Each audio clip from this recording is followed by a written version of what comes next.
صلی اللہ علی محمد صلی اللہ علیہ وسلم۔ ان احادیث کا تعلق حضرات صحابہ کرام رضوان اللہ تعالی علیہم اجمعین سے، یعنی ان احادیث میں دین میں صحابہ کا مقام کیا ہے اور امت کو صحابہ کرام کے ساتھ کیسے پیش آنا چاہیے، اس سے متعلق ہدایات دی گئی۔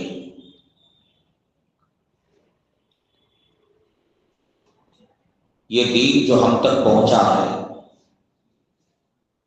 ظاہر ہے کہ ہم لوگ نبی صلی اللہ علیہ وسلم کے زمانے میں موجود نہیں تھے۔ صحابہ کے بعد 14 صدیاں جو گزری ہیں، ان 14 صدیوں کے اندر دین جو امت تک صحیح پہنچا ہے،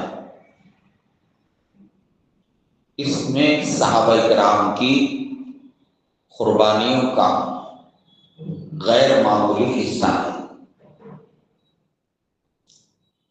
اگر صحابہ کرام وہ قربانی نہ دیتے جو انہوں نے اپنے زمانے میں نبی صلی اللہ علیہ وسلم سے دین لینے میں اور پھر اس دین کو دوسروں تک پہنچانے میں جو قربانیاں دی ہیں، صحابہ اگر وہ قربانیاں نہ دیتے تو پھر یہ دین ہم تک نہ پہنچتا۔ تو ظاہر بات ہے، آج امت کے اندر اگر دین صحیح اپنی حالت میں موجود ہے، نبی صلی اللہ علیہ وسلم کی احادیث شریفہ ہمارے درمیان موجود ہے، دین کی تفصیلات ہمارے درمیان موجود ہے، قرآن مجید اپنی اصلی حالت میں ہمارے درمیان اگر موجود ہے، تو یہ صحابہ کا صدقہ ہے۔ ایک تو یہ بات ہمارے ذہن میں ہونا چاہیے تاکہ ہمارے دل کے اندر صحابہ کی عظمت پیدا ہو جائے کہ یہ دین صحابہ کی قربانیوں سے پہنچا ہے۔ دوسری بات، اس دین کے ہم تک پہنچنے میں صحابہ درمیان میں واسطہ ہیں۔ ظاہر بات ہے، دین کو، شریعت کو، احکام کو صحابہ نے نبی صلی اللہ علیہ وسلم سے لیا اور لے کر بعد والوں کو پہنچایا۔ اب اگر کوئی بندہ یہ کہے کہ یہ جو صحابہ کی شکل میں بیچ میں جو واسطہ ہے، یہ واسطہ صحیح نہیں ہے، تو لا محالہ دین کے بارے میں شکوک و شبہات میں مبتلا ہونا پڑے گا۔ اگر ہم یہ کہیں کہ بھئی صحابہ صحیح لوگ نہیں تھے، نعوذ باللہ، صحابہ میں امانت نہیں تھی، صحابہ میں خوف خدا نہیں تھا، صحابہ کے اندر دین کو سمجھنے کی صلاحیت نہیں تھی، تو ظاہر بات ہے غلط واسطے سے جو چیز پہنچے گی اس کا محفوظ رہنا مشکل ہے۔ پھر ہمارے پاس جو دین ہے اس کے بارے میں سوال پیدا ہوگا کہ یہ صحیح واقعتاً وہی دین ہے جو رسول اللہ صلی اللہ علیہ وسلم لائے تھے اور جو اللہ نے نازل فرمایا تھا، یا پھر جو ہے پہنچانے والے چونکہ غلط ہیں تو انہوں نے گڑبڑ کی ہوگی۔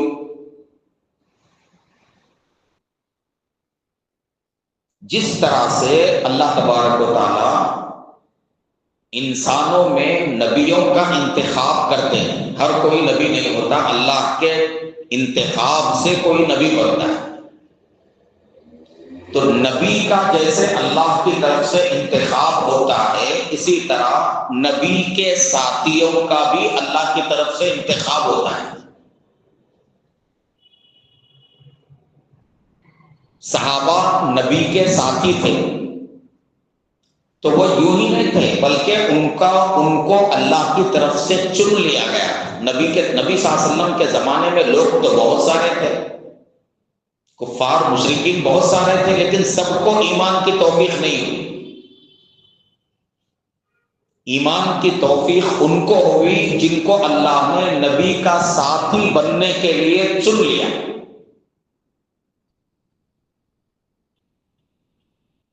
تو صحابہ کرام ایک چنندہ جماعت ہے، منتخب جماعت ہے، جو اللہ کی طرف سے منتخب کی گئی۔ اگر ان کو غلط کہا جائے تو پھر اللہ تعالیٰ پر بات آئے گی کہ اللہ نے غلط لوگوں کو چن لیا۔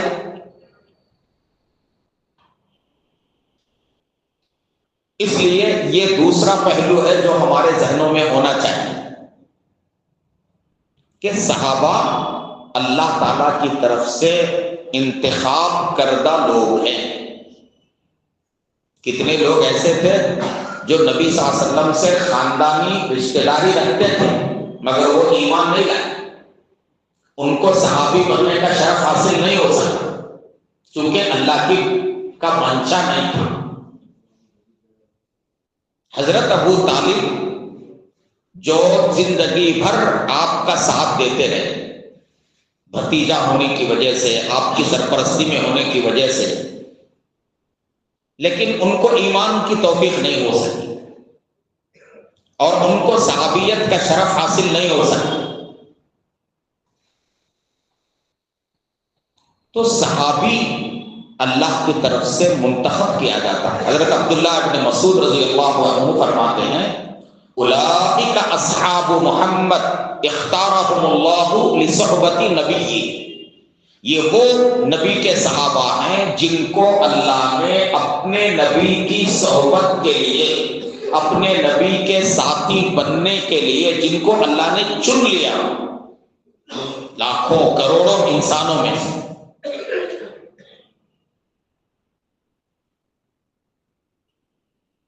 تیسری بات جو صحابہ کی عظمت کے تعلق سے ہمارے ذہنوں میں ہونا چاہیے وہ یہ ہے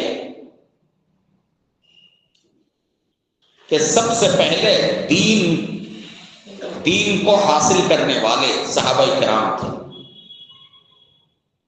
جو ایمان لاتا تھا آپ صلی اللہ علیہ وسلم ان کی تربیت کرتے تھے۔ جو لوگ ایمان میں داخل ہوتے جاتے تھے نبی پاک صلی اللہ علیہ وسلم ان کی تربیت فرماتے تھے، قرآن مجید کی روشنی میں، اللہ کے احکام کی روشنی میں تربیت فرماتے تھے۔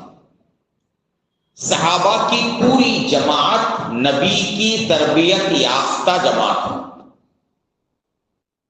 اگر ہم یہ کہیں کہ بھئی صحابہ غلط ہیں تو نبی کی تربیت پر انگلی اٹھانا لازم آئے۔ پھل کے ذریعے درخت کو پہچانا جاتا ہے، تو ٹھیک اسی طرح سے شاگردوں سے استاد کو جانا جاتا ہے۔ صحابہ نبی کے تربیت یافتہ لوگ تھے۔ اگر ہم صحابہ کے بارے میں غیر غلط باتیں کہیں گے تو سراسر جو ہے سیدھے اس کا نشانہ رسول اللہ صلی اللہ علیہ وسلم کی ذات بنے گی، گویا آپ پر بات آئے گی کہ آپ نے نعوذ باللہ ثم نعوذ باللہ جیسے تربیت کرنا تھا ویسے آپ نے تربیت نہیں کی۔ ظاہر بات ہے جسے محمد الرسول اللہ صلی اللہ علیہ وسلم کی تربیت نصیب ہوئی ہو وہ ہیرا ہی ہیرا بنا۔ جتنے لوگوں کو رسول اللہ صلی اللہ علیہ وسلم کی صحبت حاصل ہوئی، نور نبوت کا یہ عالم تھا کہ ایمان کی حالت میں تھوڑی دیر نبی کی صحبت میں کوئی بیٹھتا اس کے دل کی دنیا بدل جاتی تھی۔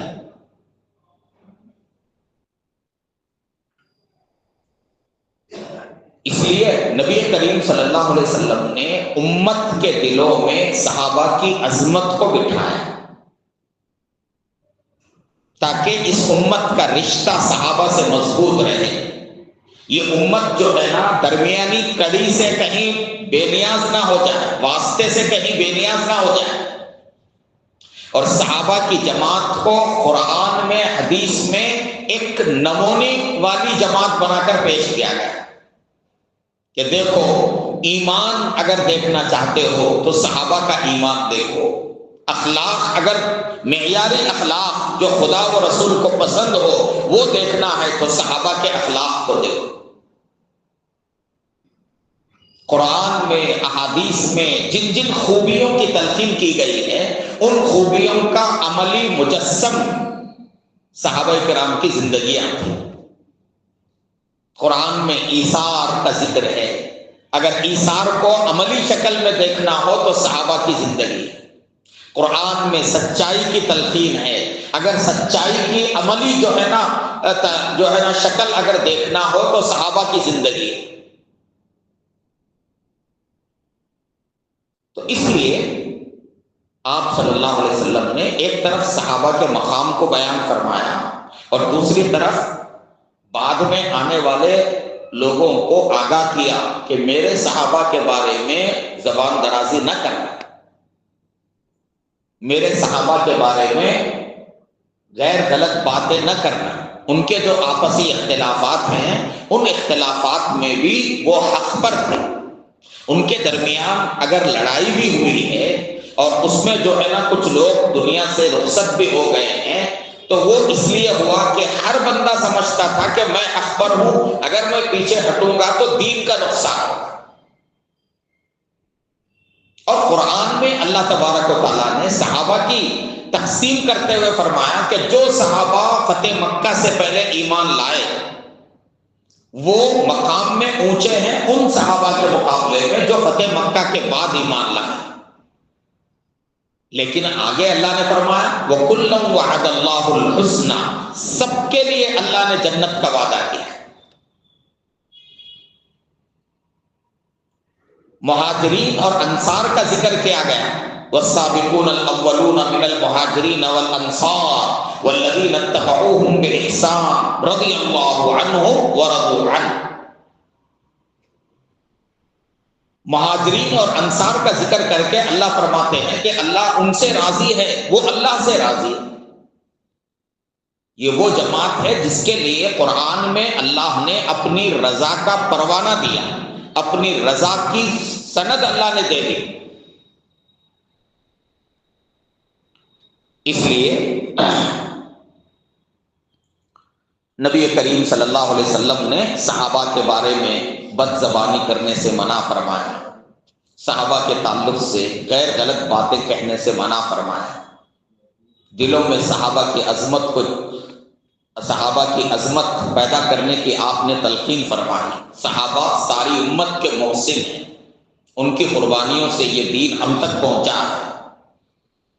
دین انہوں نے سمجھا اور صحیح سمجھ کر صحیح پہنچایا. اللہ کی طرف سے ان کو منتخب کیا گیا تھا. وہ پہلا گروہ تھا جن پر قرآن نازل ہوا. صحابہ قرآن کے اولین مخاطب تھے. قرآن میں جہاں جہاں یا ایھا الذین آمنوا کہا گیا اس کے پہلے مخاطب صحابہ تھے. قرآن میں جو جو احکام نازل ہوتے گئے سب سے پہلے ان احکام پر عمل کرنے والے صحابہ تھے. اس لیے نبی پاک صلی اللہ علیہ وسلم نے صحابہ کے تعلق سے آگاہ کیا. چنانچہ ترمذی شریف کی پہلی حدیث جو پڑھی گئی ہے اس میں اللہ کے نبی فرماتے ہیں اللہ فی اصحابی، لوگوں میرے صحابہ کے بارے میں اللہ سے ڈرو، اللہ سے ڈرو، میرے صحابہ کے بارے میں اللہ سے ڈرو، اللہ سے ڈرو. پھر آگے فرمایا کہ فمن لا تتخذوہم غرضا من بعدی، میرے بعد میرے صحابہ کو نشانہ مت بناؤ، میرے بعد میرے صحابہ کو نشانہ مت بناؤ کہ جو جی میں آیا ان کے بارے میں کہنے لگو. پھر آگے فرمایا کہ صحابہ سے محبت دراصل مجھ سے محبت کی وجہ سے ہے. جو مجھ سے محبت کرے گا وہ صحابہ سے محبت کرے گا. اور جو صحابہ سے نفرت کرے گا وہ دراصل مجھ سے نفرت کرنے والا ہے. فمن احبہم فبحبی احبہ، جس نے صحابہ سے محبت کی وہ دراصل مجھ سے محبت کی وجہ سے ان سے محبت کی. ومن ابغضہم، اور جس نے صحابہ سے نفرت کیا فببغضی ابغضہم، وہ مجھ سے نفرت کی وجہ سے ان سے وہ نفرت کرتا ہے. پھر آگے فرمایا کہ ومن آذاہم فقد آذانی، جس نے صحابہ کو تکلیف دی اس نے در حقیقت مجھ کو تکلیف دی. ومن آذانی، اور جس نے مجھ کو تکلیف دی فقد آذ اللہ، اس نے اللہ کو تکلیف دی. اور جس نے اللہ کو تکلیف دی فرمایا کہ فیوشک ان یأخذہ، ظاہر ہے کہ جو اللہ کو تکلیف دے گا، جو اللہ کی شان میں گستاخی کرے گا تو ضرور اللہ اس کا مواخذہ کریں گے، اس کی پکڑ کریں گے. بہت وضاحت کے ساتھ صحابہ کے بارے میں بات ارشاد فرمائی گئی. دوسری حدیث حضرت انس رضی اللہ عنہ کی، نبی صلی اللہ علیہ وسلم فرماتے ہیں کہ مثل اصحابی فی امتی کالملح فی الطعام، میری امت میں میرے صحابہ کی مثال ایسے ہے جیسے کھانے میں نمک. اگر نمک نہ ہو کھانا چاہے کتنا ہی اعلیٰ ہو، لیکن اگر نمک نہ ہو تو کھانا صحیح نہیں ہوتا. ٹھیک اسی طرح سے میری امت میں اگر صحابہ کی محبت نہ ہو، صحابہ سے تعلق نہ ہو، اور صحابہ سے میری امت کے اندر جو ہے عشق نہ ہو تو ظاہر بات ہے کہ اس میں درستگی پیدا نہیں ہو سکتی. تیسری حدیث ہے حضرت عبداللہ بن عمر رضی اللہ عنہ کی. حضرت عبداللہ بن عمر رضی اللہ عنہ فرماتے ہیں نبی صلی اللہ علیہ وسلم نے ارشاد فرمایا اذا رأیتم الذین یسبون اصحابی، جب تم ان لوگوں کو دیکھو جو میرے صحابہ کو گالی گلوچ کرتے ہیں، جب تم ایسے لوگوں کو دیکھو جو میرے صحابہ پر گالی گلوچ کرتے ہیں، برا بھلا میرے صحابہ کو کہتے ہیں، تو فرمایا فقولوا، تو تم ان سے یوں کہو لعنت اللہ علی شرکم، تمہارے اس شر پر اللہ کی لعنت ہو، تمہاری اس شرارت پر اللہ کی تم پر لعنت ہو. تو کتنی سخت بات ہے کہ صحابہ کو برا بھلا کہنے والوں کے لیے نبی صلی اللہ علیہ وسلم نے لعنت والی بات فرمائی. چوتھی حدیث ہے حضرت عمر بن خطاب رضی اللہ عنہ کی. حضرت عمر بن خطاب رضی اللہ عنہ فرماتے ہیں میں نے نبی صلی اللہ علیہ وسلم کو فرماتے ہوئے سنا. نبی صلی اللہ علیہ وسلم نے فرمایا سألت ربی عن اختلاف اصحابی من بعدی، میں نے میرے بعد میرے صحابہ کے درمیان جو اختلاف ہوگا اس کے بارے میں اپنے رب سے دریافت کیا کہ میرے بعد جو میرے صحابہ اختلاف کریں گے تو اس کا انجام کیا ہوگا. تو اللہ نے کیا کیا فَأَوْحَىٰ إِلَيَّ، اللہ تعالیٰ نے میری طرف وحی بھیجی اور وحی بھیج کر فرمایا یا محمد، اے محمد صلی اللہ علیہ وسلم، ان اصحابک عندی بمنزلۃ النجوم فی السماء، اے محمد تمہارے صحابہ میرے نزدیک ایسے ہیں جیسے آسمان کے ستارے. اللہ نے فرمایا سارے صحابہ آسمان کے ستاروں کی طرح، جیسے ستاروں سے روشنی ملتی ہے، ستاروں سے جو ہے زینت ملتی ہے، ستاروں سے عرب پرانے زمانے میں لوگ جو ہے رات کی تاریکیوں میں ستاروں سے رہنمائی حاصل کرتے تھے. دن میں پہاڑوں کے نشانات سے لوگ راستہ طے کرتے تھے، رات کو پہاڑ نظر نہیں آتے تو رات کو اپنی منزل یا اپنے وطن اپنے ملک کو جانے کے لیے ستاروں کے ذریعے کون سا ستارہ کس سمت میں طلوع ہوتا ہے وہ انہیں معلوم تھا، ستاروں کو دیکھ کر اپنی منزل تک پہنچتے ہیں. تو اللہ کے نبی نے اپنے صحابہ کو ستاروں سے تشبیہ دے کر وہ یاد بتا دیا کہ جیسے ستاروں سے رہنمائی حاصل کی جاتی ہے، منزل کو پایا جاتا ہے، تو ٹھیک اسی طرح سے میرے صحابہ میں سے جس صحابی کو بھی اختیار کرو گے راہ منزل مقصود پر پہنچ جاؤ گے. میرا ہر صحابی جو ہے وہ مشعل راہ ہے جس کی روشنی میں راستہ جو ہے طے کیا جا سکتا ہے. پھر آگے فرمایا کہ بعضها اقوى من بعض، سارے تمہارے سارے صحابہ میرے نزدیک آسمانوں کے ستاروں کی طرح ہیں، ہاں اس میں سے بعض طاقتور ہیں، بعض کم تر ہیں، یعنی کوئی بہت روشن ستارہ ہے، کوئی اس کے مقابلے میں ذرا کم نور والا ستارہ ہے، مگر وَلِكُلٍّ نور، ہر ستارے کے اندر روشنی، کسی میں روشنی ہی نہ ہو ایسا نہیں ہے۔ پھر آگے اللہ فرماتے ہیں فَمَنْ أَخَذَ بِشَيْءٍ مِّمَّا هُمْ عَلَيْهِ مِنْ اخْتِلَافِهِمْ، ان کے درمیان جو اختلاف ہوا ہے، تو کوئی بھی بعد میں آنے والا کوئی بھی مسلمان ان صحابہ کے کسی بھی عمل کو لے لے گا، کسی بھی عمل کو لے لے گا، اللہ فرماتے ہیں فَهُوَ عِنْدِي عَلَىٰ هُدًى، وہ بندہ ہدایت، میرے نزدیک ہدایت پر سمجھا جائے۔ کسی بھی صحابی کو ہم، کسی بھی صحابی کے نقش قدم پر ہم چلیں گے، ہم ہدایت پر ہوں گے۔ اللہ تعالیٰ نے خود فرمایا وقال رسول اللہ صلی اللہ علیہ وسلم، پھر آخر میں رسول اللہ صلی اللہ علیہ وسلم نے فرمایا اصحابی کالنجوم، میرے صحابہ ستاروں کی طرح ہیں، فبأیہم اقتدیتم اہتدیتم، تم میرے صحابہ میں سے جس کی بھی اقتدا کرو گے، جس کے بھی نقش قدم پر چلو گے، اہتدیتم، ہدایت پا جاؤ گے۔ تو اس لیے صحابہ کی عظمت، صحابہ کی محبت، صحابہ سے تعلق اور دین کے معاملات میں صحابہ کو سامنے رکھنا چاہیے۔ صحابہ کے اندر کیسی جو ہے نا، یعنی دین کی فکر کیسے تھی، دین کا مزاج کیسا تھا، انہوں نے قرآن و سنت کو نبی صلی اللہ علیہ وسلم سے کیسے سمجھا تھا۔ دین کی وہ سمجھ معتبر ہے جو صحابہ نے سمجھا۔ اگر آج کا کوئی بندہ جو ہے اپنی طرف سے اپنی سمجھ کو معیار بنا دے، وہ قابل قبول نہیں۔ دین کا وہ فہم معتبر ہے جو صحابہ کو حاصل تھا، اس لیے کہ وہ قرآن کے اولین مخاطب تھے۔ ایک ایک حالت پیش آتی جاتی تھی، اللہ تعالیٰ وحی کے ذریعے سے آیتیں نازل فرماتے جاتے، اور جو بھی صورتحال پیدا ہوتی قرآن کے ذریعے اس کا حل جو ہے پیش کیا جاتا تھا۔ اللہ تعالیٰ ہم سبوں کو حضرات صحابہ کرام کی سچی محبت عطا فرمائے اور ان کے نقش قدم پر چلنے کی ہمیں توفیق عطا فرمائے۔